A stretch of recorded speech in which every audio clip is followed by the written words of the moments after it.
Welcome to everyday cooking. இன்னும் எங்கள் சேனலுக்கு சப்ஸ்கிரைப் பண்ணாமல் இருக்கிறீங்களா? மறக்காமல் கிளிக் பண்ணுங்கள் சப்ஸ்கிரைப் பட்டனையும் பெல் ஐக்கானையும். எப்போது எங்களோட கனெக்டடாக இருங்க அண்ட் சப்ஸ்கிரிப்ஷன் ஃப்ரீ. இன்றைக்கி நம்ம பப்பாயா புட்டிங் எப்படி செய்யுதுன்னு பார்க்கலாம். அண்ட் இது ரொம்ப கம்மியான இன்க்ரீடியன்ஸ் யூஸ் பண்ணி செய்யக்கூடிய ஒரு ரொம்ப நல்ல டிஷ். கண்டிப்பாக ட்ரை பண்ணி பாருங்கள்.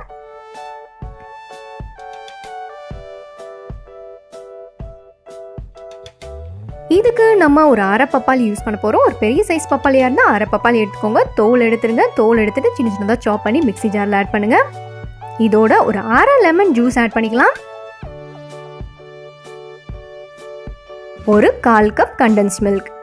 இவ்வளோதான் இன்க்ரீடியன்ஸ். இதை நம்ம மிக்சியில் நல்லா அரைச்சிக்க போகிறோம்.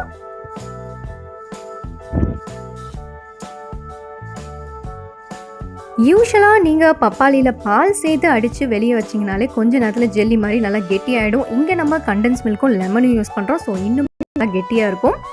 இதை இப்போது ஒரு மோல்டுக்கு மாற்றிடலாம். மோல்டு இல்லைன்னா ஏதாவது ஒரு பாத்திரம் எடுத்துக்கோங்க.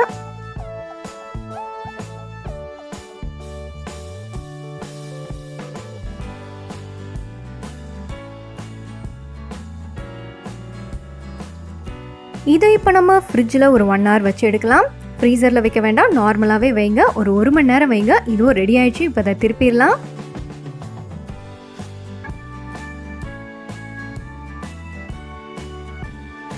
இதுவும் ரொம்ப ரொம்ப சிம்பிளான பப்பாயா புட்டிங் சூப்பராக ரெடி ஆயிடுச்சு. வேறொரு இன்ட்ரெஸ்டிங்கான ரெசிபியோட உங்களை சந்திக்கிறோம். எங்கள் வீடியோஸ் எல்லாம் பிடிச்சிருந்தா லைக் பண்ணுங்கள், ஷேர் பண்ணுங்கள், கமெண்ட் பண்ணுங்கள் அண்ட் மறக்காம எங்கள் சேனலுக்கு சப்ஸ்கிரைப் பண்ணுங்கள்.